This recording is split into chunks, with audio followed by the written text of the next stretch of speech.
इकबाल ने जवाब शिकवा में कहा था, थे तो आबा वो तुम्हारे ही मगर तुम क्या हो।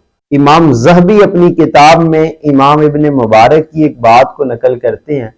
वो फरमाते हैं कि मैं शाम के अंदर था तो मैंने एक शख्स से कलम लिया लिखने के लिए, और जब मैं वापस अपने वतन आया तो मैंने देखा कि वो कलम मैं साथ ही ले आया हूं, यानी उसको वापस करने का याद न रहा। कहते हैं कि मैं दोबारा वापस गया उस शख्स को कलम लौटाने के लिए, जानबूझ के कलम नहीं लाया था, उससे इस्तेमाल करने के लिए लिया, वापस करने का याद ना रहा, गलती से ले आए, लेकिन उसको वापस करने के लिए दोबारा कितना लंबा सफर करके वापस शाम गए और उस शख्स को वो कलम वापस किया।